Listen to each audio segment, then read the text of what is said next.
I don't think that, a Palestinian and Israeli would meet each other on the street or in a bar. It's so important to me to constantly be listening and connecting with people who have a different stake in this game from the other side. Sitting in the presence of everyone, you kind of get to feel more of what they're feeling. And I think that it's what we all need right now to humanize the so frequently dehumanized. Obviously, there's two sides to this discussion, and the only way out is through.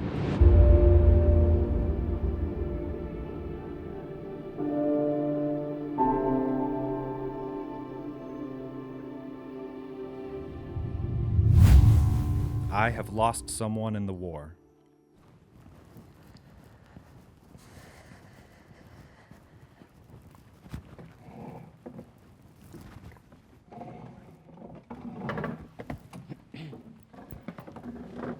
First of all, I consider everyone in Gaza or Palestine to be an extended member of my family, but I actually lost 23 extended members of my family in Gaza. Yeah, and for me, in the West Bank, where my family lives, I lost one of my cousins who was simply coming home from work at our family grocery store and just happened to be in the wrong place at the wrong time and ended up getting shot by an Israeli soldier that was posted up on the corner looking for someone and shot him, and he immediately died. Sorry to hear that. I'm so sorry. Two friends who got killed at a massacre. Actually, one of them, her burned body just was recognized a few days ago, 40-something days after. And they actually bury a little part of the leg. That was the only thing that was left. But I have a list of tens of friends who got killed, because it's a long war, I guess. It didn't start on October 7th, from my point of view, I guess. Absolutely not, yeah. And yeah. Sorry for your loss. Yeah. I lost friends at Nova, one of the nature parties that was attacked. It's actually another nature party that was also attacked called Siduk, which not a lot of people really know about. It's a smaller party. Smaller party, yeah. I was there. Yeah, I mean, Nova was the same location of my first nature party in 2012. I've been going to them since then. And to say the community was devastated is really an understatement. It was just horrible. That's really what it was. Sorry for your loss, too. Thanks. I lost a lot of friends that day, on October 7th. One of them was my best friend. One of my best friends, her name was Mo. She was with us at the beach that day. And she went home to her mother, and on the way home, hundreds of terrorists caught her and shot her dead. Two friends of mine that was on the Supernova Music Festival also died there. They were murdered right on the spot, and they found their body just dumped somewhere inside Gaza 2 weeks after. And one of my best friends, big brother, being called that day by the army to help the people of the village of Be'eri, which got taken by Hamas terrorists. And when he went there with his unit, he died there, leaving behind a wife that they married maybe 1 year ago. And my mom's best friend, I have a daughter that was married to a guy named Itai. He was also in the army. And on the second day, he went to Zikim, where I was, on the beach. And he also died there, along with his two best friends. And since October 7, I lost too many people. And just keep counting. Yeah, I think we all can agree that we've all been doing that since October 7th. I have a lot of friends where I live in Washington, D.C., who have their direct family members in Gaza right now. They left for studying or jobs, and every day having to hear them frantically try to call to see if their families are alive. One of them, his brother was one of the last standing nurses at Al-Shifa Hospital up until just last week. He finally left. The uncertainty when it's like your immediate family, I think it's debilitating, and you know, it puts you into a tunnel where you only can see your grief, but it's obvious that the grief is everywhere and we're all feeling the same things, and you know, none of it should have happened and none of it should be happening, which is why I think a conversation like this right now is extremely important so that we can all understand that. And to your point, when you see it happening to your family, I'm sure friends, probably a similar feeling, it settles at a much deeper level. We have a family group chat. A lot of my relatives my aunts are in Egypt. So we have a family group chat, and when events transpired and you start seeing the group chat transform from checking in on each other and the regular, you know, memes and banter to, have you guys checked in? Have you heard from them? Oh, we haven't heard in 3 days. The electricity has been out. When I started seeing that on my WhatsApp group, like I said, I consider everyone in Palestine and any innocent humans really to be part of our extended family, but that just resonates at a much deeper level.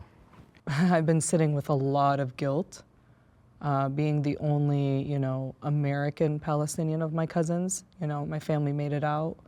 My dad wanted, you know, to give us a better life, and so, you know, he brought my mom here. I was born and raised here, but when I was a teenager, we moved back, and I lived in Palestine. So it was a shock to see how the occupation affected our daily lives, you know, and I was 13, you know, but coming from Ohio, from like the Midwest, you know, everything is open and free, and then here you are like going to the grocery store and there's tanks rolling down the street, you know, soldiers with guns walking around. Then some days like we couldn't go to school because they would close the checkpoints and close the border, like you're not going today. And you know, as a child, I thought that was kind of cool, like, oh, I don't have to go to school today. But I look back now and I'm like, that's kind of messed up. How long ago did you move out? Like, did you guys move out from Palestine? It was in the 90s, the mid-90s. I grew up in Southeast Jerusalem, and I remember actually in the beginning of the 90s, we used to go to Kalkilia and Jenin, and we used to do shopping over there because it was cheaper, you know? And we used to eat hummus over there, and Good hummus, huh? a lot, bro, a lot. It's maybe my favorite, knafe, you know. So I actually even understand some of the language. I grew up in a place with a lot of Israeli Muslims, and you're right. It was. I remember actually it was a great time in the 90s in that area when everything got more complicated into the second Intifada. When I started my military time, I was 4.5 years in the military. I was Special Ground Forces. I know Gaza, like I know my hand, and the problems of closing checkposts and everything. It started only in the end of the 90s. Because I'm talking about dramatically because of a lot of terrorist attack that happened in Israel. So in the beginning of the Intifada in 2000, it was impossible for Jewish people, obviously, to get into Jenin or obviously the entire West Bank. But before that, we could because before that, we didn't have that many terrorist attacks. So the occupation from the way we see it, occupation, I don't call it occupation. I call it protect your country from some terrorist organization, extremist. I think you called it right. I will be the last person that will say it's a whole group, because I have a lot of Muslim friends up until today, even from back in the days, and even childhood friends that I grew up with. So my past is very rich with the Muslim Arabs, Israeli Arabs culture, but in my opinion is super strong because I felt it different between the 90s and the terrorist attack that happened because of the Hamas. Obviously, they woke up the monster. Let's put it that way.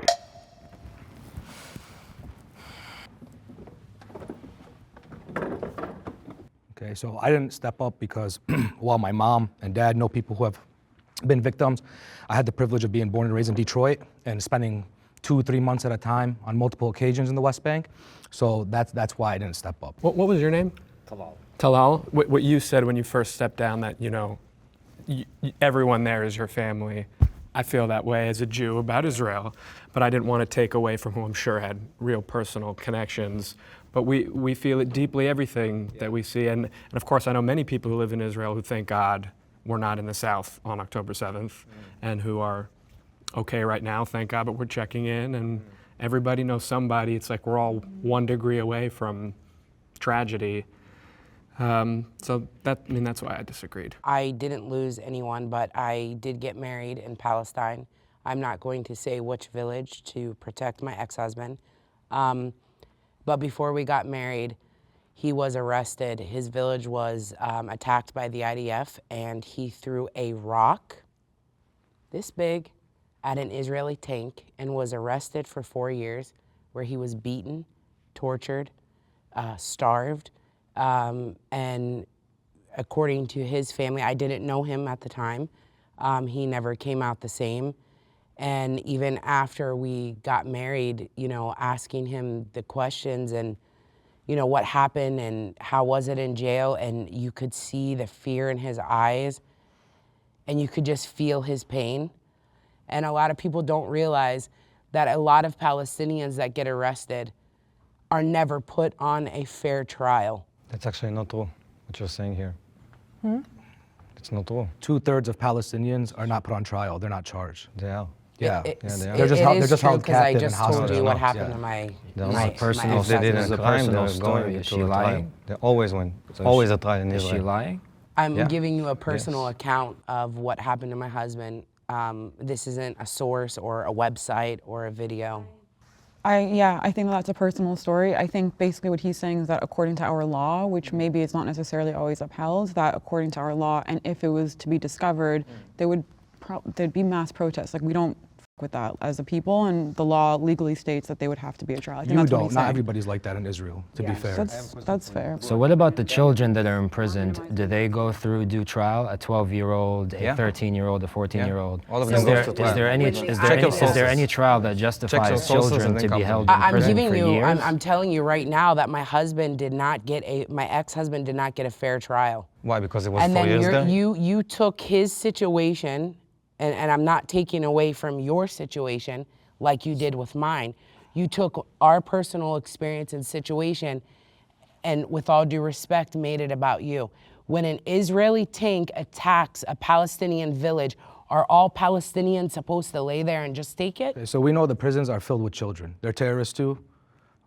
They're If you threw murderers. a rock, if you threw Yeah. a rock, Yeah. if you threw a rock, you're a terrorist. Yeah. Oh, if you throw a rock, you're a terrorist. If you attack us, Oh. if you attack with This rocks, is you're the gonna be in prime jail. example of not having due trial. A trial means you get investigated. You look at the cause of I what agree. happened. No, I you don't. look at the I don't say that just situations. because they're You can't just children. say It's like anyone. they have to that go does through anything. actual If you hold due a little process. weapon, it's an attack. This is That's it. this is the If you logic. hold a little This is the weapon, it's a logic of terrorist Israel. attack. If you're Palestinian, you're a I'd terrorist. love to say some final words about the actual prompt, if that's okay, because I think it's disrespectful to all the people that we did lose during this war to go down this route right now.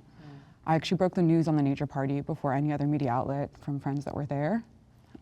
And I'm sitting there getting these messages at nighttime. It was Saturday night, and it was horrific. And I think that what we're all experiencing in terms of checking in on our family. I mean, my sister just gave birth in a bomb shelter like a week ago. I think that's a really common experience, and it's something that both people from both sides can relate to. And it's one of the areas that a lot of these random people who are so disassociated from this that are chiming in can't actually feel. And I think it's just a really intense thing. And I know that for myself personally, I can't log on to Facebook anymore without just seeing funeral and Shiva announcements. And I find that to be very hard to go through every day. But I have to check because we don't even know who's missing or who's dead 100% just yet. So like last week, my friend's 2 twin cousins that were 12 were found, finally identified. Their bodies were burnt to such a crisp that it took that long. So I just think like with a prompt like this, we need to give due respect to the people that we all lost and just take a moment to just validate the fact that so many of us are sitting here having lost family members, friends, people we've met throughout the years, friends of friends, cousins of cousins, aunts. I mean, it's almost impossible to be untouched by this. So yeah, I'm just sorry for everyone's losses, and may everybody's memory be a blessing. Inshallah, and we apologize for your loss as well. I would like to point out, even though it is very difficult that your sister gave birth at a bomb shelter, there are no bomb shelters for the people of Gaza. I rely more on the information I get from social media than the news.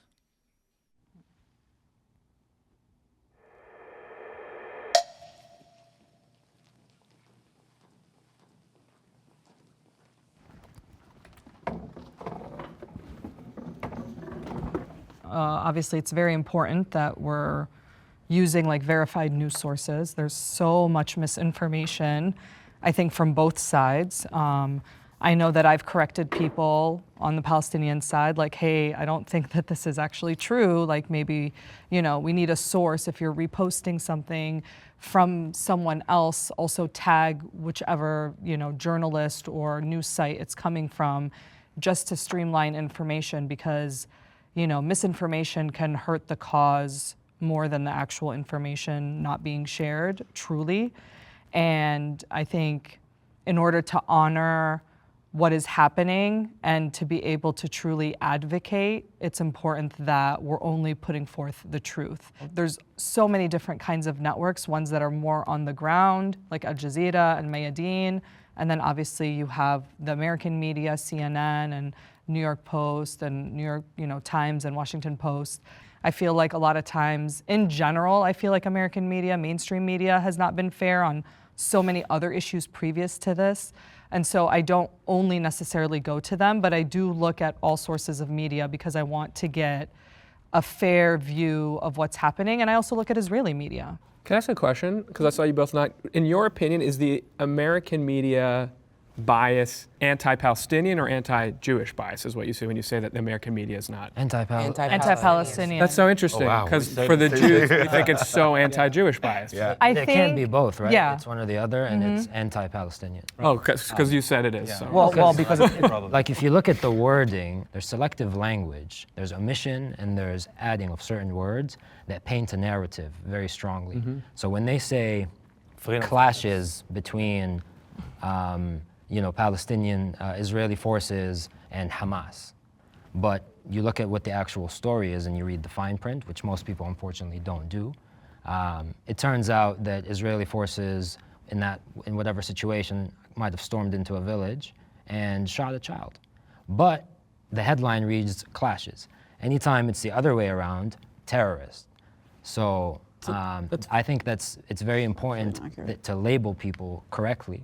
And some people are terrorists and they should be labeled as such. But when you omit certain information for a specific purpose, this is what the Western media specializes in. What I love about this is literally what you're saying could be taken verbatim from like a Jewish dinner conversation. They do the exact same thing to the Jews. Where example? Absolutely. Yeah, where yeah. like the day after this October 7th massacre, the guys flying in and like raping and burning people are being called militants and not terrorists. Freedom fighters. Freedom fighters. Freedom There's like literally examples of, for example, if there's a terrorist attack in Israel, the BBC will publish like IDF, you know, shoots Palestinians, as opposed to like the terrorists literally came and tried to stab people and then got neutralized by the IDF.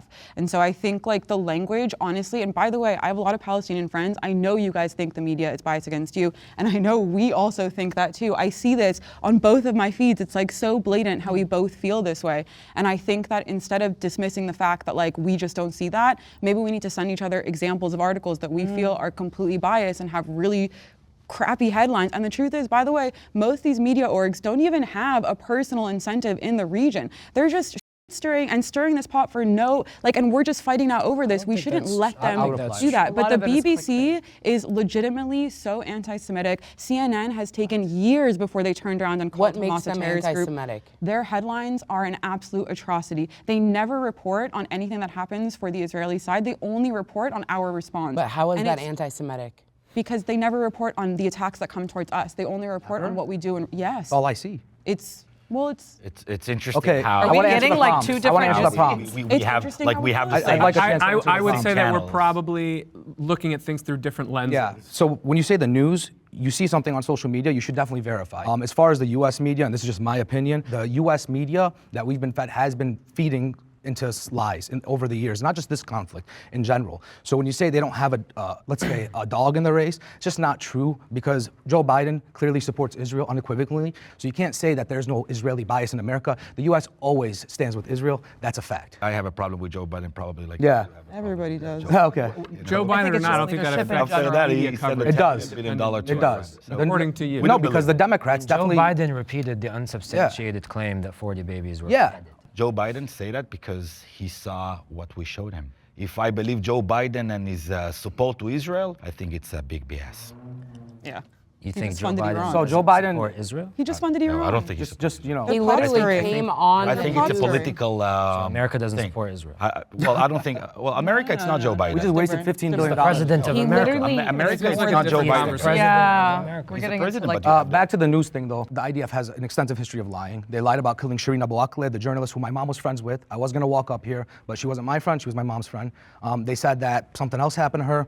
Independent investigations came to believe a sniper, while she was wearing, in Jenin, I believe it was, Yeah. she was wearing a news report jacket. They murdered her. That's just one example. That's a good So the news example. lies all the time. That's a good Because when it- example of how yeah. they didn't label that correctly. When it first came, they didn't she label says it. a Palestinian reporter dies. No, she wasn't died. She was killed Killed. by a sniper intentionally shot Also- between the I think- helmet look about and what the happened. vest. Look at the Shireen? rocket that fell in the parking lot of About Al Shireen? Shifa Hospital. Yeah. How that was She was reported. dead. That was a catastrophe. But no, I agree that they're She probably was shot. misreporting on both of us. The same So- goes No, no, for no, no. Rachel Wait. Corrie. Say that one more time. That So, one. do you remember the whole big thing about the Al Shifa being bombed by Israel? That hundreds of people had died. That the news came out Five- instantly. 500 You mean people. Al Ahli? That 500 After 2 minutes, Was it- 2 minutes, oh, sorry, they said wrong 500 hospital. people got Yeah, killed. Al Ahli. After 2 minutes, they said 500 people, and this Israel had bombed. Every major news outlet reported this. That's what happened. No, it was proven very unequivocally that's not what happened. It was a Islamic Jihad rocket What's your source? failed, went Al off, and blew Jazeera up in the filmed park. So our rockets are that strong. What's your No, source? it fell. That's why not 500 people didn't die. It would have been a much larger damage if it had been a dropped bomb from an Israeli plane, like they said it was. But it was a 500 fallen- people died is But they not that didn't- much damage. 500 people didn't die from that. But 20,000 overall have. You know, That's not what we're talking about. But I am talking about that. I want to talk about Where'd you get that number? the They Euro said Med 10 help to 50. from the UN. That's what the numbers is that were reported once all of the dust settled from all of the other international organizations. To bring it back to news, to see like the way that some news organizations verify or post later or post earlier but spell things wrong or things like that, it's kind of telling to see how quickly misinformation can spread. I will say social media can't just be completely dismissed because it does present sort of a firsthand perspective. However, I prefer to get my firsthand perspective from my friends and my family on the ground. And I think that that's the news that, if anything, I was kind of more hoping to hear from today about, because I feel like that's the personal experiences that we're not actually getting to hear from each other online or on the news. And I think that that's kind of the firsthand news that people should be sharing.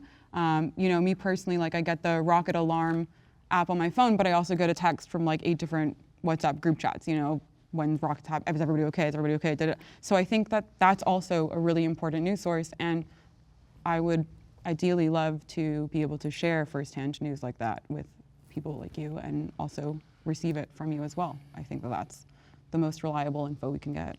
Yeah, I mean, like I said, I have a lot of friends who have family directly there, so they do get, you know, photos and videos when there's internet access, you know. But I was sitting with one of my friends one day when he called me hysterical at 7 a.m. and told me his parents had just called him and told him to say his goodbyes to them because the bombs were getting closer to their house.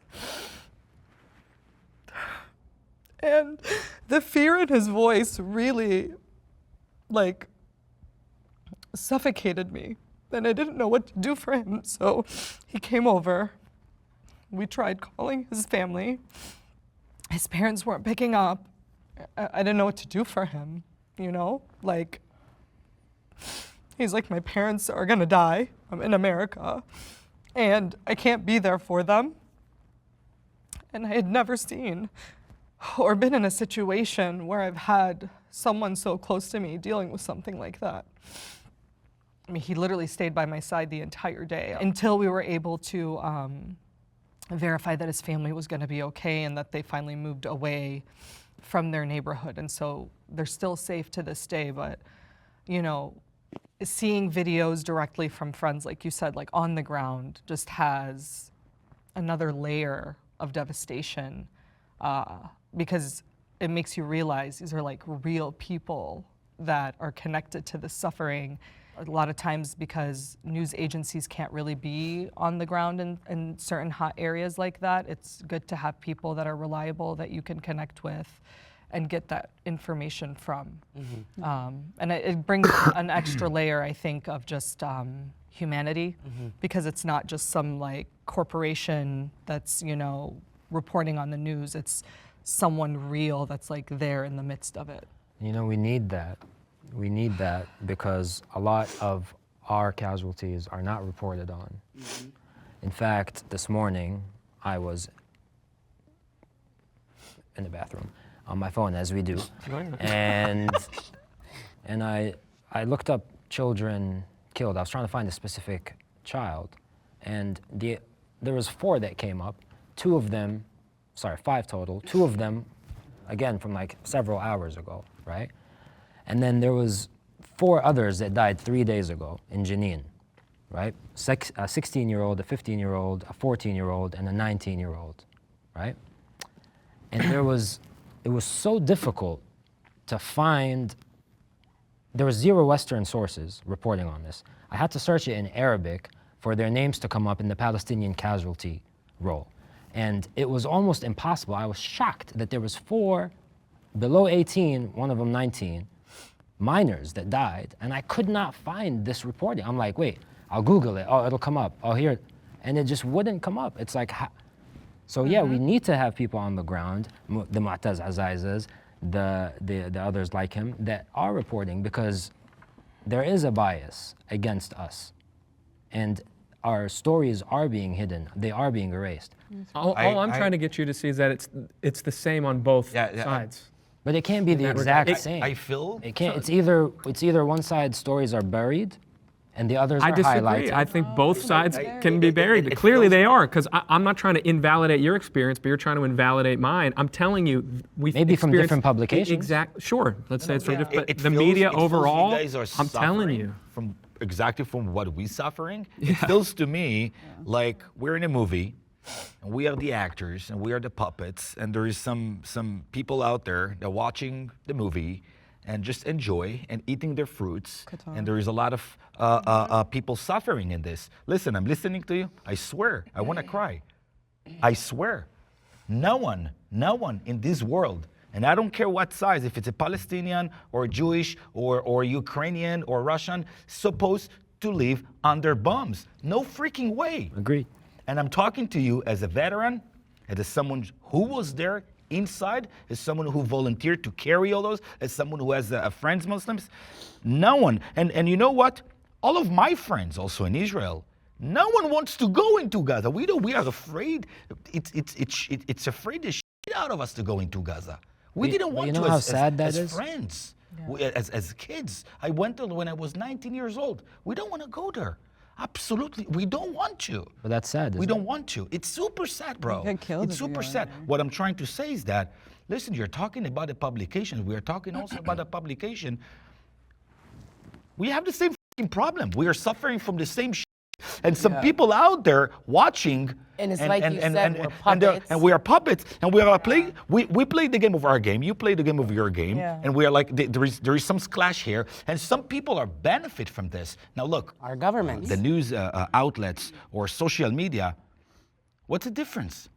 Everyone has an agenda. We can agree that Al Jazeera definitely has more of a sympathy and a bias towards the Palestinian struggle. Just like we can agree, Western countries and media outlets have unequivocally always supported Israel. Maybe Now it's a little less biased. Some, yes, now it's a maybe little not. less biased. No, Yes, it's they never have. like that. Yes, they have. some do perhaps, but not. You can't say the entire every Oh, Western media media outlet in all of America is Have all. you ever heard? We're talking about the major Can I say ones. something? go ahead. CNN, Fox. Let me say CNN something. hates CNN, bro? us. CNN Oh my God. hates us. Oh, because they're being more honest now. That hates No, you? they've always hated Because they're us. showing the children CNN dying in was Gaza? No, So if there's that's how we no- felt. That's not what we Can I felt. just You know, say that's one how we thing? felt. Is it a fact that U.S. sends money to Israel? Yes. And the media also But backs it. U.S. also government sends and money media to works together. Palestine. Yeah, they do. They also No, just they're not. released a ton of money to Iran. The U.S. is the biggest pot stirrer in this whole thing. The Jimmy Carter. Well, the whole it's thing. just- I mean, it's like they love to cause trouble in the region. I would say It's Are there just like There are a Zionists? lot of Yes. national Are there it's not just Zionists? America. No, there's- we're there's puppets. Russia, The Israel-Palestine China. conflict brought to you by Qatar, ideology Iran, over there. U.S., No, Russia, we're all everybody that has no power. actual direct interest and just Israel. wants to mess with us. That's the issue. But and it's like he said, we are sitting here like puppets while all of our governments still play us. But this, however, this is what I do have a problem with, and you can agree, disagree. Every time, and again, with all due respect, right? We're trying to find a middle ground here, but hear me out before we all go rah, okay?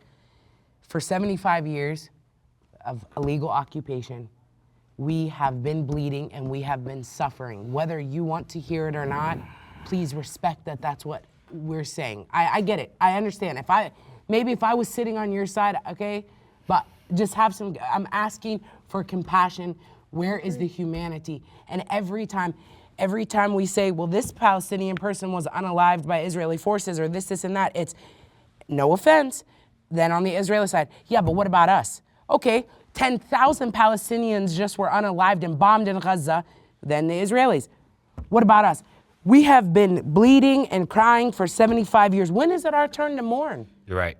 In terms of bias of the media, Western media against Palestinians, have you ever heard a Western publication state that Palestine has the right to defend itself? Follow-up question. Do any of you believe that Palestine has a right to defend itself? The first question is actually really interesting. I haven't. That's actually a really interesting Is question. that indicative of a bias?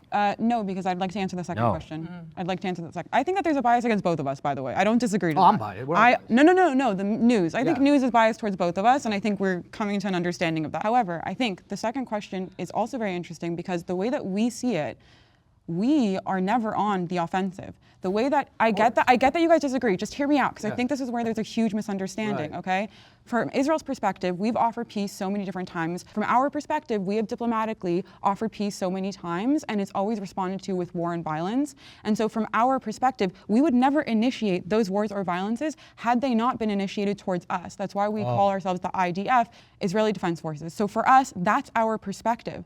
And right now, unequivocally, if there were no terrorist attacks, so much of what is happening just simply would not exist. Everything that's been in place, the blockades, the this, the that, and the other, they all came after as responses. So when we disengaged from Gaza in 2005, we did not have the blockades that existed. We did not have the blockades that existed now. Why did those happen? Because in the following years, right after that, rockets immediately started flying from Gaza. Terror attacks immediately started coming out. So for us, we have done, from our perspective, right? From our perspective, this is how we view it. We are constantly offering diplomatic concessions that are turned down with violence, and often with violence on some of our holiest days. So from your perspective, defending yourself, I feel very bad that this is the difference in perception, because I can understand where you're coming from in feeling frustrated that the use defense is not used in your, for you guys, for your side. And so I can understand how that would be very frustrating. But from our perspective, this is where we're coming from. Our children should not inherit this conflict.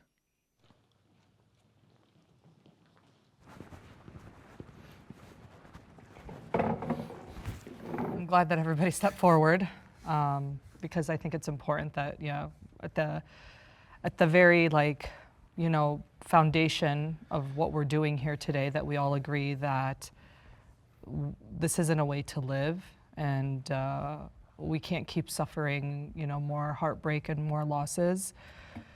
I always used to say, my parents used to tell me that when they had children, that they had hoped, Palestine would be free and we would be able to go back and live a life without any hardship. And, now I have people my age, who have children, my sisters, and, a lot of family members who have kids themselves, and, having to have that conversation and talk about who we are as a people and our history and what we've been through, and, passing on that intergenerational trauma, that continues to be carried, from our great-grandparents all the way down to us.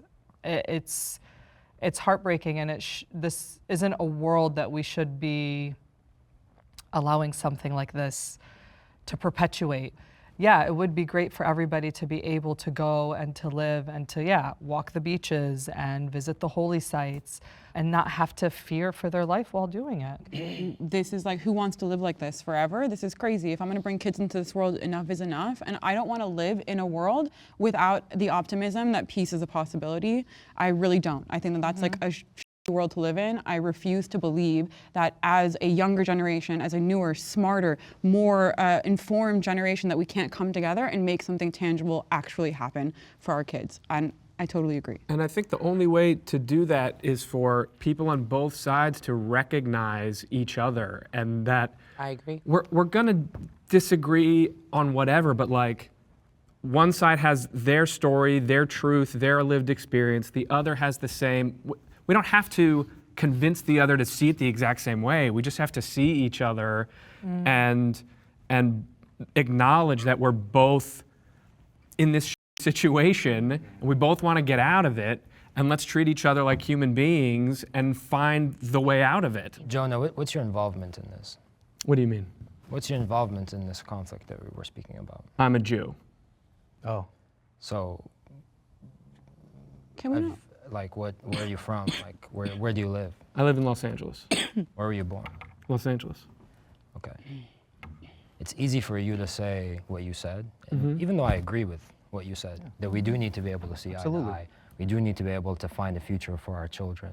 But respectfully, you were born in Los Angeles, you were raised in Los Angeles, one of the best places in the world. I love it, right? Yeah.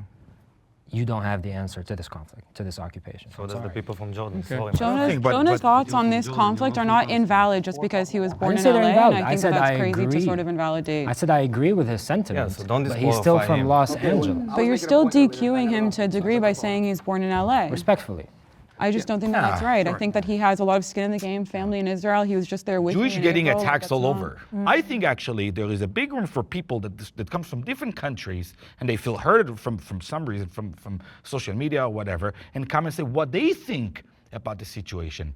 The problem is, there's not going to be, I don't believe that this is going to end as long as Palestinians are oppressed, put into blockades in Gaza, put into all these different things that they don't have freedom. I've gone there, I've lived there for months at a time, 4 different occasions. I went to Jerusalem, my cousin couldn't come with me. These type of things are not going to ensure peace. What's going to, or raiding of Al-Aqsa, or going into Jenin and refugee camp, all these things. So of course, Check your of sources course, before you of talk. course, these are, come on, these are valid. Check your sources, my friend. Let Why him they're finish. going Just to Jenin finish. because It's they're besides terrorists the then. point. It's besides Yeah, the point. They're but what just I'm going saying to is, Jenin what I And believe, then I'll respond. It was What's the your nine. source? Was Let the, him, let him finish, Yeah. please. IDF. the IDF's not a valid source. BBC. It's a biased source. I think we have disagreements on what we think needs to happen to end. You think, oh well, everybody disarm on the Palestinian side and submit. I think that they're Is not that what going I to. said? Yeah. Did anybody hear me He say said- that? no, not You you. just pointed at me and said Not that that's you. what I Who said. said that? No, no. he said it. Who said that? He said it. Okay. What I said. Well, then I apologize for that.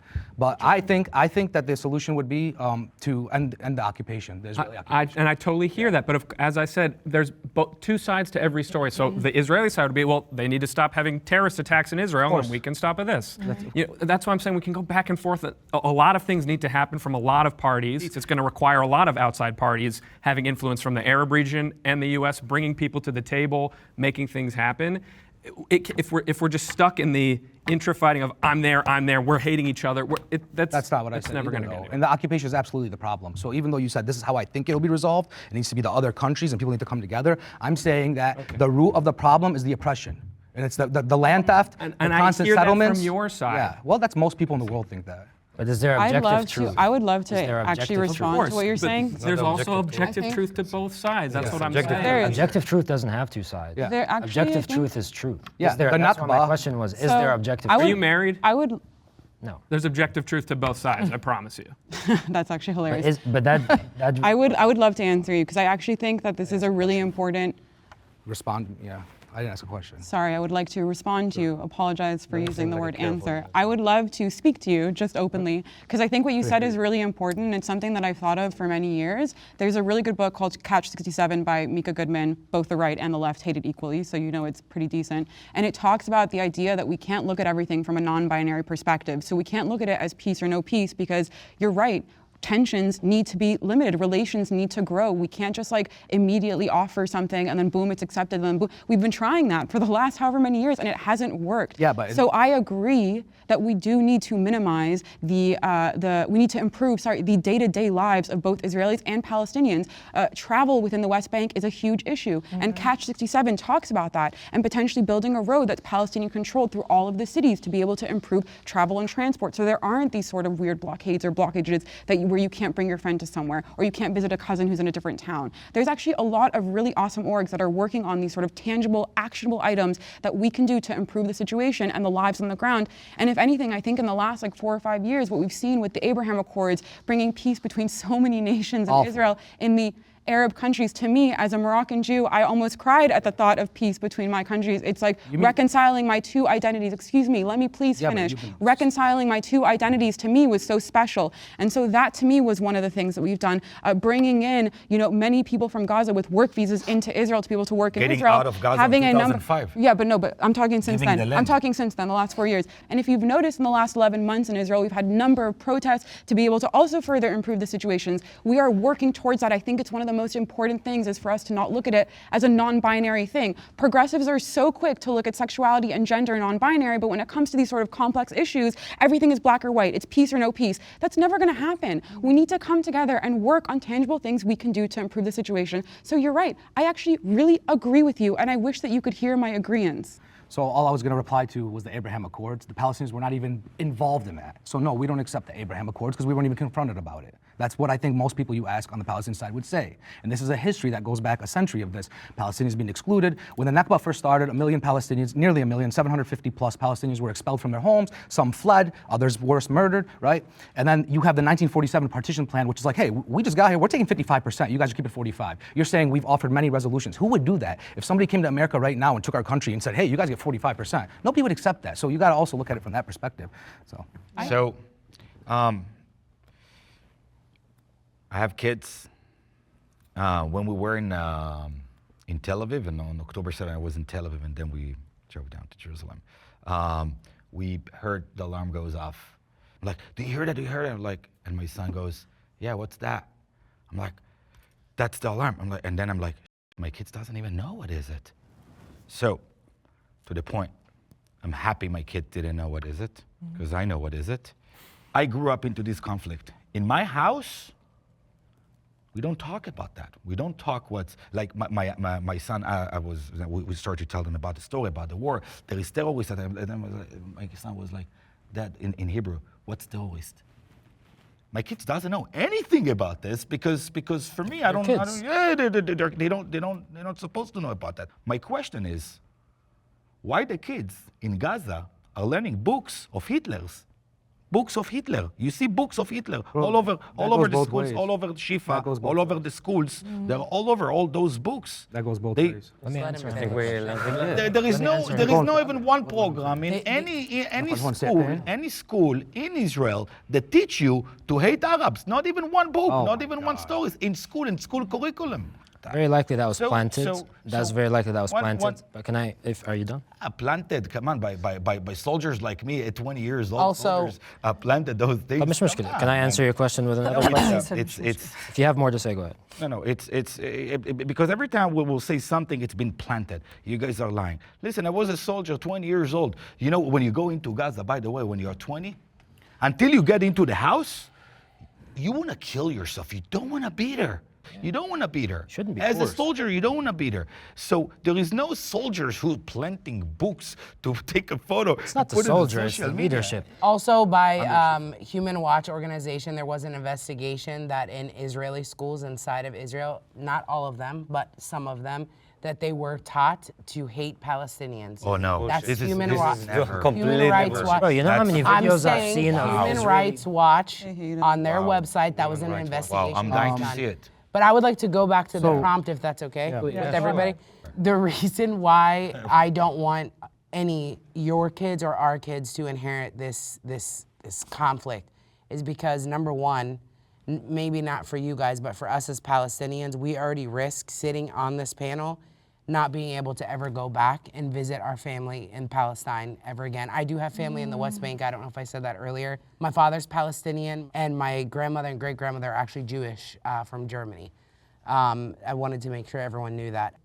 I've been on Canary Mission since 2014 because I'm an activist. However, being on this panel, or even what's been happening the past month and a half or 2 months, whatever we're at, God help us all, I risk of not being ever to ever go back and visit any of my family in West Bank again, even though I'm not saying, kill this person, kill that. You get what I'm saying? Just by saying free Palestine, they can stop me at the Tel Aviv airport and say, that's it, you can't come in because you have a kufiyah and you're Palestinian and you said this on social media. And if I have kids one day, maybe my kids, because I spoke up for humanity, okay? And again, this is what this is on whatever side you're talking about. Maybe my kids won't be able to go back because they're like, well, her mom is Rima, she can't go back. You know what I'm saying? This shit needs to end. I am tired. I'm tired of talking about it. I'm tired of getting angry. I'm sure you're tired, you're tired, you're tired, you're tired. I'm fed up with it. You know, when people say, oh, Palestine never existed, Palestinians don't exist. To take away our right to exist is a problem for me. And that is and I tell people that when they come on my TikTok live, I stop them right away. For you to say that Palestinians don't exist, you are part of the problem right there. We do exist. My father does exist. Our voices matter. Our land matters. We have been there. It's got to stop for everybody. I actually tweeted, Israel doesn't exist, Palestine doesn't exist. I can't think of two worse conversation starters. Because I just think it's a ridiculous place to start. And in 1985, the Arab League recognized Palestine, and I think that we should as well. And so for me— Thank you for saying that. Yeah, and so for me, I think that we have to start from humanization. Like Jonah was saying earlier, we can't dehumanize each other, otherwise we have just no chance. Exactly. No Absolutely. chance. Totally. I think in my surroundings, they accept the existence, obviously, of Palestine, and they accept exactly what you just say right now. They do. Okay. They do. And actually, maybe 99% of the people I know, right? Same. The question is, what's the majority of your surrounding saying about Jewish? Because all we see right now, all we feel, by the way, we feel what you feel, by the way, and I'm not going to take it away from you, right? Whatever you feel right now, I swear I want to hug you. I'm not going to take it away from you. But what we feel is that Palestinian wants to make sure that Jewish people has no right to live in Israel, and they need to die. We can't speak for everyone, just like you can't speak for all of your people.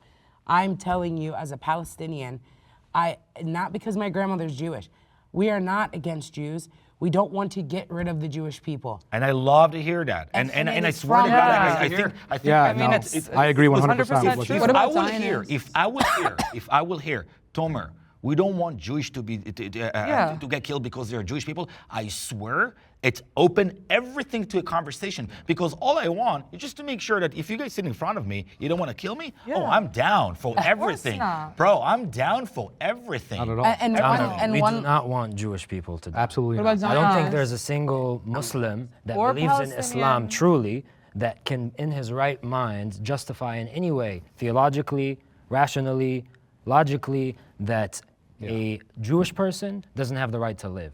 Zero. Yeah, There's a absolutely difference not. between being opposed to the Zionist regime and the Zionist governmental political policies Yeah. and being opposed to an individual who subscribes, who has nothing to do with that part of the world, who has a religion of Judaism. We're brothers, we're cousins. Abraham had two sons, Ismail and Ishaq, right? And we descend from that. So we're not only cousins, we're half brothers. We have a problem with the ideology whose entire basis is establishing a state strictly for Jewish people, which makes it by definition an apartheid state, on the land of another people. So you don't Our accept, you people. don't acknowledge Israel as a country. This is my question. Wait, I actually— The way it's currently defined, absolutely So not. that Do wasn't I my acknowledge you question. as a human being? Absolutely. Do I acknowledge... So they should all just We— No, that's not what I'm saying. I said the You way didn't say that that the at all. state is currently formed, the ideologies that led to its forming, not. the land without a people for a people without a land, the entire pretext to the formation of the state, we disagree with. But Can we I find think a the different way to ideology- I have to exist? answer I think Can we the find a ideology- different way to I have exist? to answer Can we find a Zionism. different? Let me Yes, please, yes, we please. can. No, this is very We can important. find a different way This is to really exist, important. but not with the idea that it's a majority Jewish state. It wasn't. Palestine. I'm It sorry. was never meant to be a majority Jewish state. No, the it intention wasn't. of It was hold on, no, listen, always listen. supposed to be. 45%. Wants a majority Jewish state in our land. 45% of the original proposed Zionist state by Herzl was 45% was meant to be Muslim Arab, okay? And there was going to be a fractional percent, 1% Jewish in the Palestinian state, okay? So we were willing to accept up to 45% of our country I agree. being Arab, Herzl would right? be disappointed versus- with what's happening right now. But hold on a second. So Herzl the said, original "You are my premise, son." the original premise of Zionism is not to be something to eradicate. If anything, it says that we want to come in there with diplomatic, to be able to get the state diplomatically, to be able to not do it through colonizers. That's literally what his letter states. And I think it's really important to understand that for us, Zionism is not some evil thing. And people have co-opted our term and used it as a slur against us, when to us it's something sacred. It means our right to self-determination back in the land of Israel. Just as you want the right to self-determination for Palestinians back in Palestine, we also feel that same way about Israel. We and most of other people think that Zionism is one way, you think it's that way, right? But what I want to clarify, okay? So this is where I'm gonna meet you halfway. When you said, so you want all Jews to F off, or whatever you said. Yeah, sorry. Okay, no, it's okay. Zionism to us and the other people, the way that we know it as it is, whatever you think is what, okay, we're the meeting real halfway. way- the real way it's manifested. Yes, I want you, I know, but that's where we're gonna meet halfway. I want you to know that at no point does any person that's speaking up for Palestine or is Palestinian or whatever the case may be, we've never, are there radical people on each side? Yes, there are. But we want to live in peace. We want to live as neighbors. We want to love each other. It does not mean to unalive Jews. It does not mean to eradicate all the Jewish people. That's not what anybody who is speaking in a good aspect for our movement, that is not what we mean. And again, are there some radical people on both sides? I'm sure there are. We can't control everybody. But for the most part and for the majority, no, we don't want to get rid of Jewish people. No human being who has a heart should want to get rid of any person. Both sides have lost the war.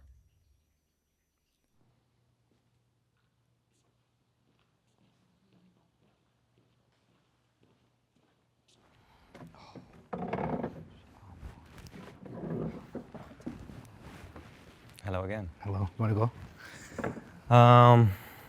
Well, I don't know exactly about both sides, but I can tell you about my side. I feel that we lost the war. The day the Hamas came to our people and they slaughtered 1,400 of our people, and they raped our women, and they beheaded our babies, and all of that. And I was there that day. I was on the beach, and we had a party, friends of mine from college, and we partied the whole night until 6 a.m. And at 6:30, the rocket started, followed by boats coming from the sea. And they mounted the shore and they killed, in front of me, in front of my friends, they killed 40 people, including couples, 17-year-old kids. They killed fishermen, fathers and sons. They come to the sea every day for the past 40 years. And they slaughtered them all. And they slaughtered my friend, my dear friend Mo.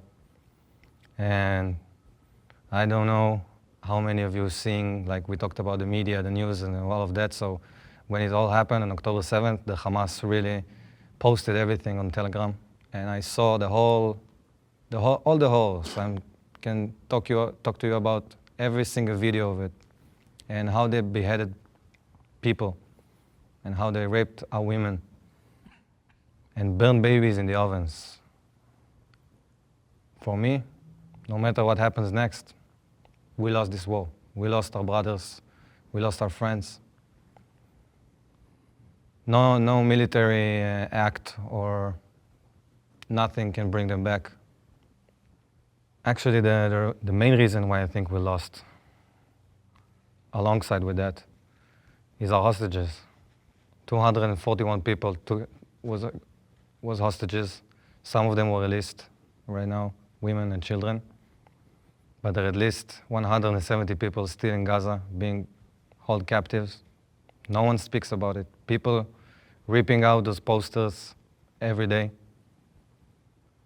So when we see the world and we know that no one cares for them, for me, we lost.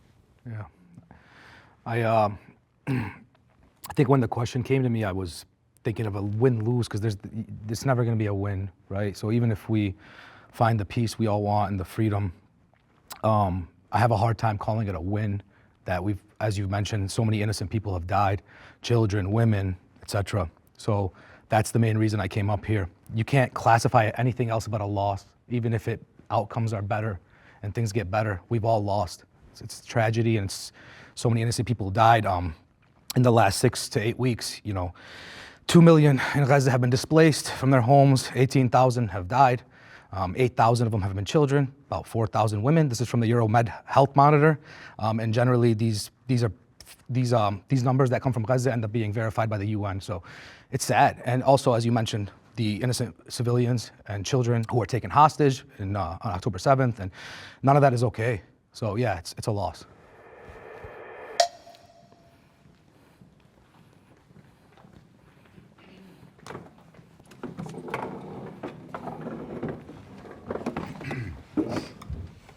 Do you think it's appropriate to be partying till 6 in the morning a few miles away from an open-air prison where people don't have water, except for clean water is not available to 95% of the inhabitants? Electricity is only available 11 hours of the day. Bombardments have been ensuing every 3 to 5 years nonstop. Do you think it's appropriate for you to be partying a couple miles away from such a situation? Yes, Do you think it's fair? Yeah, of course it is, because it's not our fault. It's not your fault. You know how much Who controls money the water supply to I Gaza? can answer that. Yeah. I can answer No. that. Israel controls the No, water I supply can't to answer Gaza. that. We have Did they one- not we shut? have one pipeline Did that they goes not into- shut off the water and the electricity 10%. and the fuel? 10% So then who water. controls it? If they shut it off, who Sorry, controls it? I've done research So on who the water controls it? situation. From Gaza, they control I've done. No. I've done hold on, extensive research let on me, the water okay, situation. I'm gonna let to you answer talk. this I'm gonna let you question. talk. If Israel shut off the water, the fuel, and the electricity to Gaza, who controls the water, electricity, and fuel? You took all the money and Who controls them, bro? Answer my question. I would like to answer. okay. Hamas Can I answer the controls question? So then how did Israel cut it off? Actually, Israel is not even stepping PA into Gaza. Who cut PAW the water? the PAW controls You answer my Gaza. question. The I think you're PAW reasonable. controls Gaza's water situation. Who's Okay. the PAW for They're people? the Palestinian Water Authority. Okay. They control the water situation in Gaza. how did Gaza's Israel shut water. it off? Hold on. How did Israel shut it off? Israel has a pipeline that goes into Gaza. It's a very small pipeline. It gives about 10% of Gaza's water. Gaza's water problem actually started long before even 2005.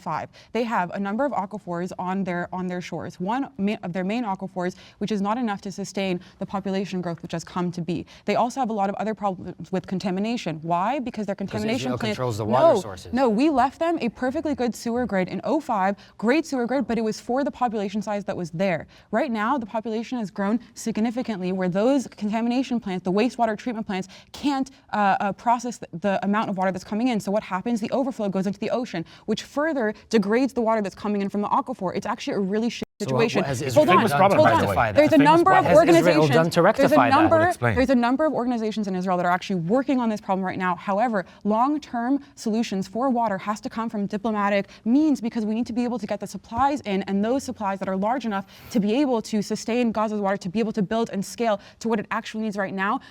Violate the dual-use policy of things that come in because they are used for rockets. Another huge Water is being used for rockets. No, The pipes. the pipes are used for rockets, which is a really, really big issue because it means that it violates the dual-use policy, which means that you can't bring things in that are large enough to be able to create those terror items. This is a very situation, and I think that Gazans deserve clean drinking water, and it's a Why very don't they big. have it? It's a very big problem because Hamas. the internal Hamas. structure of the water is not run Hamas by is the Israel. government. We have a Your money. very minor 2006. pipeline that goes into Israel, and that's the water that is controlled. Why are we That is seized? the water. Hamas took all the money. Because of There all is of, no the, money. all of the terror that has come out of Gaza has created these blockades. Over the years, the blockades have gotten stronger and stronger because of the terror that has come out. But that What do is you expect? collective The partying- punishment. You're saying the partying.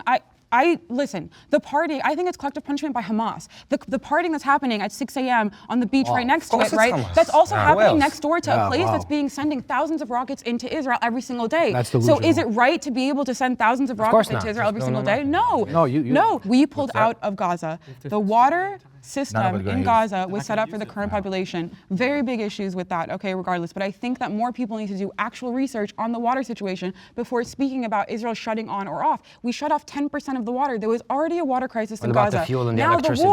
the war has to completely fuel the- exacerbated that crisis, What which about is the fuel super and the sad. electricity? And also not just that, but the water in Gaza is very heavily privatized. So people with money get access to water there. It's so sad. So the poor people are actually even worse out of luck, and they get charged more for their water. It's a huge problem, and it's something that there are a ton of orgs that are actually working to try and fix that. But again, we need diplomatic solutions to this, and that means we need a government that we can have diplomatic relations with, which is not Hamas. The goal of Israel in this war is to make sure that the Jewish state will stay alive. For me, as long as the Jewish state stay alive, Israel is always winning, because the other side want to eliminate the Jewish state. That's their goal. That's the Hamas goal. I'm not saying it's your goal. I'm saying that's the Hamas goal, to eliminate Israel and the Jewish state. As long as they're not eliminating and they're not killing or wiping the Jewish state, I think the Jewish state always winning.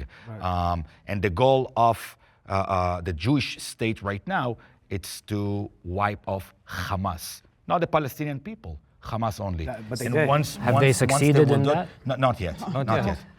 Have they killed more people disproportionately? Do you know the ratio of how many Hamas It's a different members argument. to each civilian? It's the it's same a different- argument. no, no, You it's- said the it's- goal it's- is to eliminate it- no, Hamas. it will get you into a different argument. Tomer, you said the goal is to eliminate Hamas. Yes. Around, they said hundreds, maybe 100 or more Hamas members died. What did you say? How No, many there's thousand? more. How many thousand Thousand. Palestinians? No, we had way more than 18,000 No, we've killed way people more Hamas died. members. The ratio is Disgrace. 1 to 100. Disgrace. 1 to Absolutely. 100. This is the most capable military in the world. You can't be more accurate. Your ratio can't be better Yeah, than because 1 they're to hiding 100. inside 2%. hospitals. So and go it's on the Hamas. ground. So go on the ground. Fight the How can Hamas. we go on the Why ground? should we Why risk would our we lives? die? Why should we Why risk should you- our- why should you kill we our have to innocent risk- civilians? Because You're they're asking attacking to us and they're defend hiding they're behind your attacking people. us. Civilians didn't attack you. It's a problem. No, the Hamas didn't. The- They're hiding by the way, a behind lot your of civilians from By the way, Gaza you know went what in we on do? October 7th because there was the pay. You got $10,000 plus an apartment. So actually, a lot of Gazan citizens went in. You saw them in plain clothing going through the border and coming in and kidnapping people. That's why Again- some of the hostages can't be found. Yeah. Again, you Because guys they're in keep Most of the bringing- people that you guys that keep attacked in bringing October up- Had 7th, civilians You guys all keep kind of saying join Hamas. Hamas celebration. You guys 5,000 keep people saying crossed the Hamas, border that day. Hamas, Only Hamas, 1,500 which of I them have were Hamas never heard terrorists. The about rest more in was my the life innocent except for the civilians of past Gaza. month and a half. Okay? I want to because I'm going to be Take that a look person. at the facts. That's what I'm going to Well, say. Yeah, the we facts. give you facts, and then Exactly. you guys Fact say, is- no, that didn't happen. 5,000 people invaded Israel that day. 1,500 of them were Hamas. The rest of them were civilians. From my perspective, the reason why I did not step forward is because I feel like Palestinians, again, from my perspective, have lost more in the recent events based on numbers. And over the last 75 years, the fact that also Israel is one of the strongest militaries in the world, funded by the United States to the tune of billions of dollars every year from our Hamas is tax, also- Hamas is also being from our billion of taxpayer dollars money, please. Okay? The amount of money Palestine gets versus what Israel gets is not the same amount. You can look it up in American taxes. You can see how much goes Yeah, to the each valid one. money. It is not What the about same. the black money? Israel probably gets black money too. Not like Hamas. Well, I'm sorry. you know what? We're not talking about that. I am trying to tell you why I did not step forward. Okay? You cannot say that it's equal on both sides. You cannot say that we have suffered the same since October 7th. Okay? Because the numbers are there. I acknowledge that you have lost friends. I want you to acknowledge I that do. we have lost a lot of people I do. to a higher percentage, a higher ratio. And whether or not you believe it's collateral damage, I believe it is. And I don't feel that it is fair that we say that our suffering has been the same since October 7th. The suffering is immense and it's great for both of us, but when you look at the numbers, it's disproportionate. And that is why I don't think that both sides have lost the war. I believe Israel has the advantage right now because they have the military, they have the tanks, they have the weapons. The people in Gaza, literally, the civilians have nothing to defend themselves with. Their buildings are Yeah, falling it's on Hamas- them. It's Hamas' fault. They had so many years since 2006. You know what? they're For in- once, I would like Yeah. when I say something about Palestinian suffering that you don't turn the blame just on Hamas. Because it's Hamas' fault. It's possible to be both pro-Israel and pro-Palestine.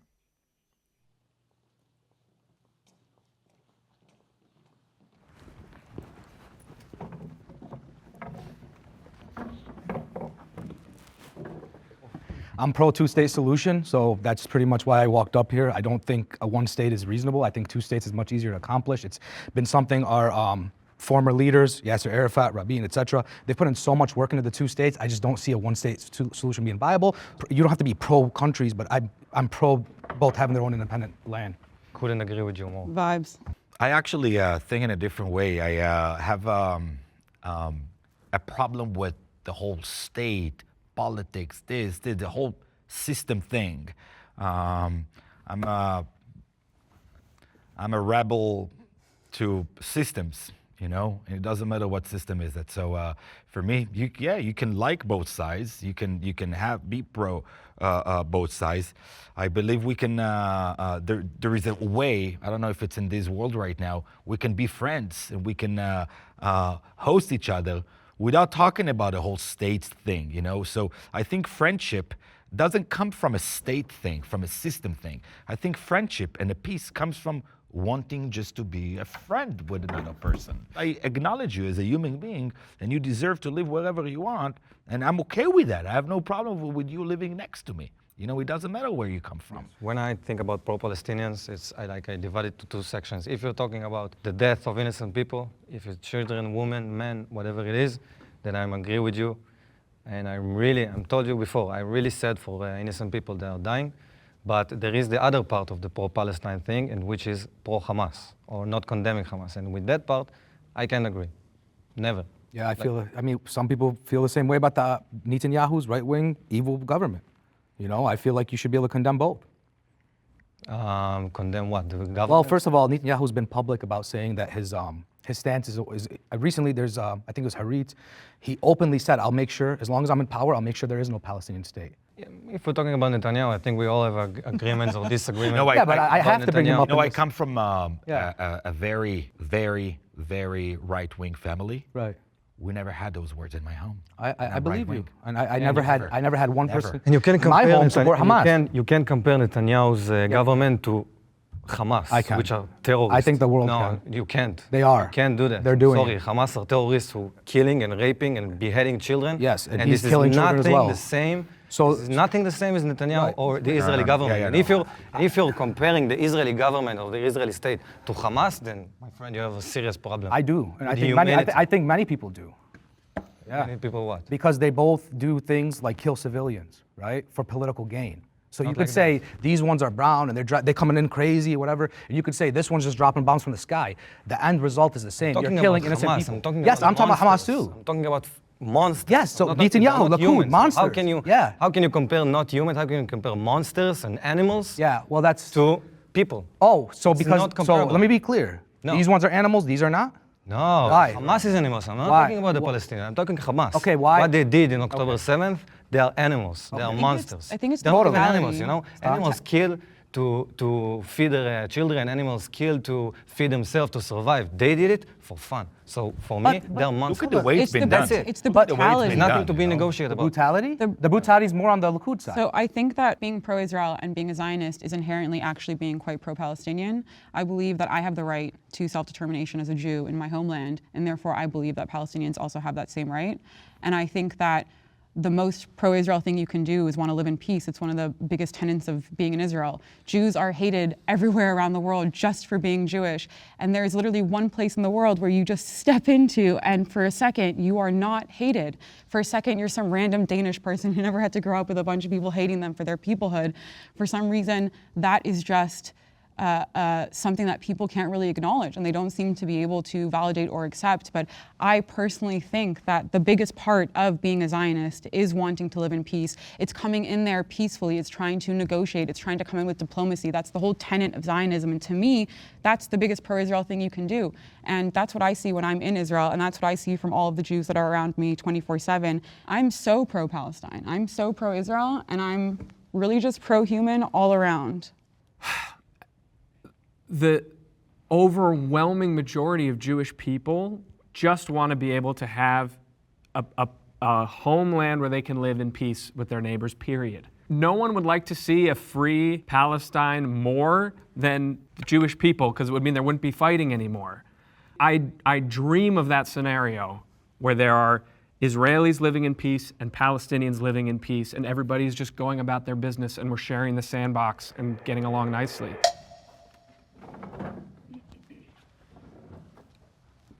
The way that I see it, the way that Palestinians are under occupation right now, they're under occupation by Israel. So I cannot see myself being pro-Israel in the way that it is right now, with the government that it has.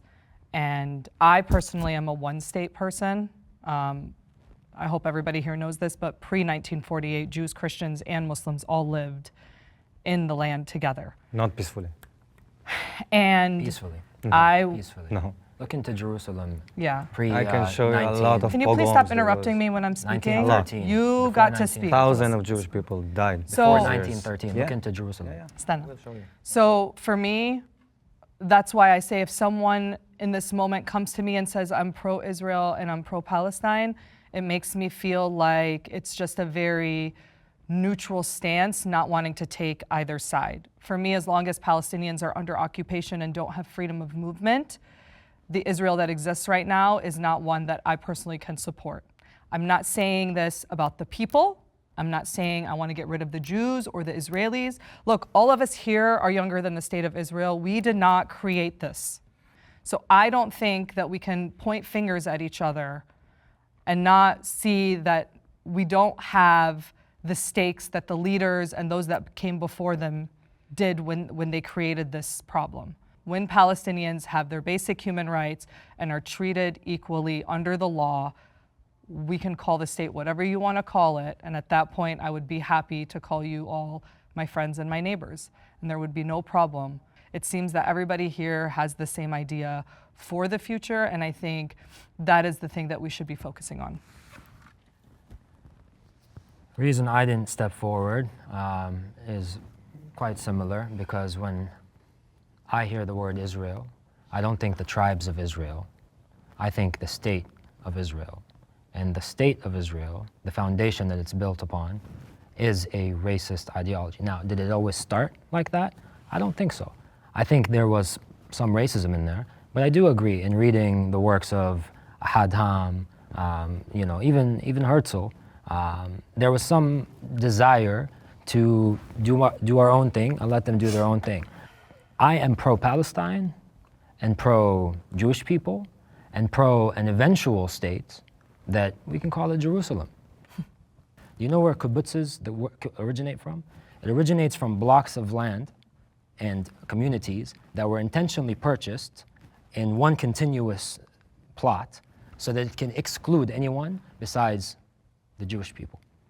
And I don't even want to say the Jewish people, the Zionist people. So until we get rid of these ideologies that sought to create division, then we cannot be pro two things that are diametrically opposed. We can be pro Jerusalem pre-1914, which was a beautiful, bustling, vibrant city with the streets filled with vendors making delicious treats. You smell the scent of fresh bread as you walk through. There was Muslims, Christians, Jews coexisting in perfect harmony. Perfect harmony. It was after a mass migration started to happen, the first Aliyah, the second Aliyah, the third Aliyah, that's when tensions arose. We were living together, no problem, my friend. Me and you, 1,000 years ago, we would have been brothers. Yeah, But it's there not was 1,000 years ago. there was an ideology that wanted an exclusionary, xenophobic ideology, a colonial one, from Europe that was imported into our land. And that one we cannot coexist with, because it does not consider us as people it can coexist with. It's by nature exclusionary. It's not that I'm not pro-Israeli people or pro-Jewish people. It is against the ideology of how the state of Israel was created and the racism behind that. Do you understand that saying you're pro-Jewish people, but you're against the idea of them having self-determination over themselves and a piece of their homeland, to a Jew, that sounds very anti-Jewish. That's not what I heard her say. I heard her say she's against the way Israel came about. She didn't say she's against Jewish people having their own homeland. That is what those three people agreed to. I never said that. You think there should Zionism be is the one? right for self-determination. I said yeah. if it is contingent on the fact of excluding the other side. If you wanted to have a state, hey, let's have a Jewish state that's welcome to everybody. Perfect. But it No, it's was. not. No, but it's No, not. it's not. State. That's not what they thought. That's not what that they is. thought. That was the That's why they original bought the 20% land. of Israeli That's why they bought the are land Arabs. in contiguous Don't we talk plots. about each other? citizenship. That's why they bought the Wait, I'd land, love to second-class answer this one. citizenship. That's why No, they why? bought the land in contiguous No, plots. no second- That's most why of the they only Doctors, most of employed the Jewish lawyers, people. Commandos in the army. They said they wanted to till the land by their own hands constructors. so they can Let's earn talk about rights. Israel I'd right really, now. I'd really like to. 20% of Israel Wait, I'd really Arabs. like to answer this one. Okay, so imperialism, right? Imperialism is the idea of coming in and imposing your religion and your language and everything on a group of people, right? That's what was coming from Europe. Israel did not want to do that. Zionism started to be the anti-imperialism. We wanted to come in and we wanted to diplomatically figure out a solution to be able to both live there. And the diplomatic solution was not an ethno-state of Jews. It was a majority Jewish state. That was the offer, but it was 45% Arab. And not to mention that, by the way, but we're forgetting about a whole bunch of other people who have ancestral ties to the land. The Druzim, the Bedouins. I mean, it's not just Jews and Muslims and Arabs and 20%. Christians. That's why There's so everyone many should other, be able but to they're all coexist. welcome in Israel. And in Israel, the Arab Israelis that have live there judges in the have Supreme Court 100% that equal are rights. Arab. Have second-class citizenship. They are not They second-class are not citizens. allowed the same education. But- They are not Of course afforded. they do. They I are not studied with afforded. many They are Arab not Israelis. I've afforded. been there, my I friend. can tell How you. do I you can know tell that? you. Do you want the statistics? How do you know that, my friend? We live there. One at a time. I live in the north. I live alongside with Arab people. Only Arabs Whole are life. poor. Only Yeah. Arabs. Only Same. My mom They're is running also. our hospital. There is no way you're going to the They do not doctor receive and the you're same not Arab. grants. Israel. They don't receive the same grants the from the doctors, government. of course they The are. the teachers are not allowed. The teachers are not Okay, let me allowed give to you an have their own example. Let me curriculum. give They you don't an even have to example. serve in the IDF. Let It's me a give you an voluntary example. choice. When I served A lot the of IDF, speaking of the IDF, a lot of the Let me give you an a lot of the qualifications to when I qualify served for the government IDF, support okay, when I served are the based IDF, on serving in the I IDF, spent 3 years which excludes Arabs. being in the army, okay? And then when I finish, I want to go to the university. So I need to have X, my grade in the SAT, let's say it's X, okay? So the Arab people in Israel, those who say are discriminated, need to get half X as mine grade to get into the universities, although they didn't serve 3 years in the army. So Affirmative how is action. the discrimination? So you're saying this that- way, they're becoming doctors. So it's they're becoming affirmative lawyers. action. Yeah. Affirmative action is given to people who I'm are telling you, this a is why- minority and who are This is why oppressed. Minority, not oppressed, majority- minority. You're That's not the whole even point of listening. The affirmative majority action. of doctors in Israel and nurses are Arab Arabs. people. Yeah, that's Doctors. true. Most If of you the go to a lawyers. doctor in Two things can be true at the same Supreme time. Court. That's true. Two things Two things can be true at the That's same true. time. Two things That can could be true. true. And it also can be true that in order to qualify for Don't certain say the government Arabs have been benefits, discriminated in you have Israel to. because you're not from there. You don't Bro, know it. it's I live not with them clear. all Have life. and Bro, also it is a Ethiopian- underlying systematic discrimination. It's not Ethiopian- I live blatant. with You them have my to whole look Yeah, life. I have protested friends. for I have them. Arab friends, Thank Muslim, you. Christians. I did. I Thank was there in you. Tel Aviv, multiple protests. Exactly. Yeah, but we've made headway. Ethiopian Jews, how are they treated? We've made in a Israel? lot. We've made a I think lot. there's a difference we've made a lot of between headway. societal racism, Right. which exists in every country, and certainly Israel's no exception. And we protested. And sort of this sort of systematic, like they can't live there and they're not allowed, or whatever the proposition was here. Yeah. There is definitely discrimination and racism in Israel, as there is in America, as there is everywhere else, for sure. But that is a very different thing that we're talking about. No, it's the same thing, because I just want to touch on the fact that you're saying that Israeli Arabs are being treated fairly. Maybe some, maybe let's say 5 out of 10, right? No, all of Yeah, them. no, They have no, that is Sorry. not true. Sorry for you. That is not true. But legally speaking, They're they on the have all the Supreme same. Court. Yeah, you guys An never Arab been there. How Supreme judge Court that? justice put the You Israeli guys always president say in jail. I by mean, law. Will there or- ever be a Because- Palestinian president? Even a parliament. Will there ever be a Palestinian think the president of difference- Israel? I think There the was never difference. one. be a Guys, one at a Palestinian time. president of Palestine. Will They there can be ever an be an Arab Arab Israeli. president? Will there ever? They could. Honestly, if Arabs and Israel are equal, do you truly believe, tell me genuinely from the bottom of your heart, genuinely, one that day. an Arab Yosef Haddad. Israeli that has Palestinian interests Easily. in mind, the interests of his people in mind, can ever be president of Israel? Yeah. Of course. Yeah. Listen, I Arab thought party. the same way. You know, I have friends the like last government, there is an Arab party Yeah, who was they- in the coalition. You're- Who was in the Yeah, government it itself. lasted for what, It's 2 like months? asking, would America ever have a black president? I empathize with people on the other side.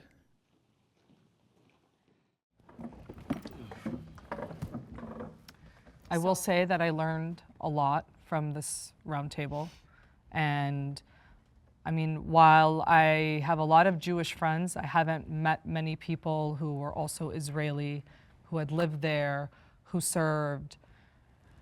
And, you know, not to say that I did not have empathy. I've always been empathetic, you know, as an activist, as someone who's a public figure in Washington, D.C., I constantly get hateful DMs from people that will say things like, do you like condemn the murder of innocent Israelis? And I'm like, the fact that someone is asking me that means that they see me as somebody, just because I'm Palestinian, as someone who doesn't have a heart, that doesn't care about innocent lives. And this is something that I get constantly, and it's exhausting having to always defend not only myself as a Palestinian, but the fact that obviously I don't want anyone to die, and I don't want anyone to hurt, and I don't think that anyone should be killed for who they are, whether it's based on their religion or their country of origin. All of us were born into this. You know, you were born on one side, I was born on the other. We have our own lived experiences. You know, some of us have lived there, many of us have visited there.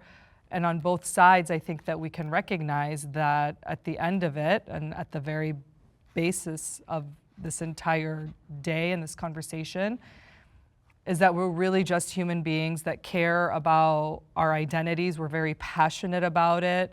We're willing to fight for who we are, and that's our middle ground. Like, whether or not we agreed on a lot of things, which we definitely did not, I think that the fact that we have so much passion just shows how much we actually care and how much we actually can relate to each other and resonate with what the other is going through.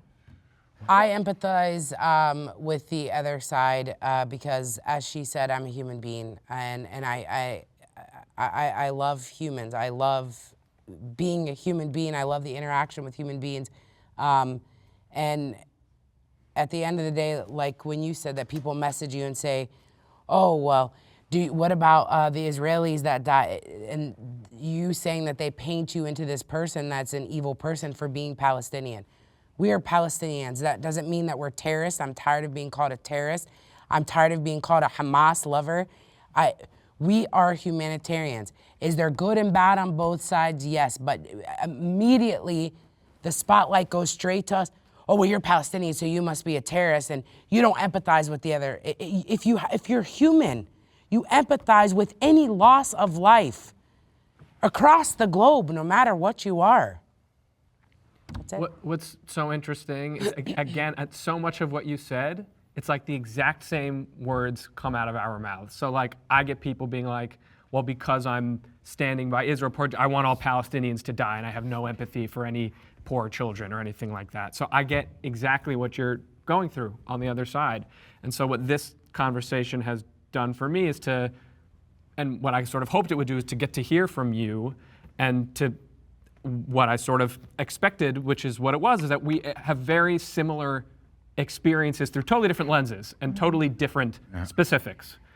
But we're experiencing a lot of the same things. And I think without empathy, it's over. I mean, there's no point to anything. If we're not going to try to reach each other as human beings and see each other as human beings, we're effed, to use your word. Yeah, I'd love to also answer the prompt a bit. Jonah, so nicely put, and also so nicely put. I think that for me, my experience throughout my life, I've always been in situations where I'm like the only Jew, and so frequently I get a lot of ridiculous questions like, where are your horns? Or I was raised to think that you were the cause of all my problems. And I grew up in America, I'm not even exaggerating. And I've had to be a representative of the Jewish people for so many years, and I'm very acutely aware of the fact that there's not that many of us. So many people have never met a Jew or someone who's lived in Israel. 75% of the world has never met a Jew. And I'm not even surprised. I've met a whole chunk of them, you know what I mean? And it's really dehumanizing when so often I'm faced with legitimate stereotypes that I can't even believe people think are real, and yet they do. And I think that probably a similar experience happens on your guys' end, where you feel dehumanized to the point where people never actually hear your stories or listen to you or have ever even met a Palestinian that lives in Palestine to be able to understand that. And I think so much of this conversation, like we were speaking about before, is overrun by a bunch of random white people who have nothing to do with this at all. And there's so much dehumanization that comes from that experience of all these people kind of arguing against you or for you and not even understanding you at all. And I think that my biggest objective coming here today was to just humanize both of us. Our experiences are so the same. Our food is literally the same. This is we're just two sides of the same coin. 100% agreed that we are the same by nature as human beings. Empathy is the ability to feel what another human being feels, right? So, of course, I think we all have empathy by nature, unless we're psychopaths or sociopaths, to which they have that turned off, right? And some of those people are the ones running this show, right? Unfortunately, which is why it seems like there is no empathy. But I think every one of you guys, from what I've felt, have empathy. And I hope you feel that I have empathy too. Yeah. I hope you feel that I have deep pain. Totally. I hope you feel that I'm from a people that's been deeply oppressed. I hope you can feel that. Definitely.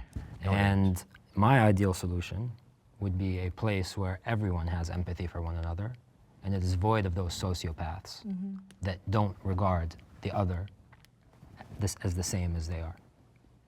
So when I asked, does Palestine have the right to defend itself? There shouldn't be from who, what, when, no. If there's a human being from Palestine, do I have the right to defend myself? Yeah. Then we can start here and move towards a solution. I think you let certain people off too easy. I think there are people who are not sociopaths who don't tap into that empathy, because I think it takes intention to be empathetic, and I think we sometimes take that for granted. I agree with that. That we're like, oh, I'm a human, I'm going to be empathetic, and it's not enough to just sort of intellectually acknowledge something. It's, as you said, as you defined it, you need to feel it, or it's not going to get through to you. That's true. And I think a lot of people, probably the majority of people, don't take the time to actually internalize that and feel it. They go, yeah, no, I get it. I feel really bad for them, and then we've moved on because I've checked the empathy box. You're right. You have to. But you have to feel it, and not everybody does that. And it's really, true. you have to take the time to take that step. Yeah. That was fantastic, Jonah. I had stage left. Yeah, I guess. Salam. Quite Well- the day. Are you a hugger, shaker? Hug, shake. Thank you for Thank doing you. this. Thank you It's for great being to meet you here. and Yeah. to Keep having learn from you. I'll try. Appreciate you. Yes. Like, No, that actually wasn't try. No, thank you. It's okay. I know you've got a lot of pain. No. Yo, man. You were Black bro. born Jewish, yeah. you would have been me. If I was born The Palestinian. first thing I thought of when everything happened on October 7th was retaliation. It's just, it's gonna be really sad. Devastation is gonna be felt everywhere, you know? So, sorry.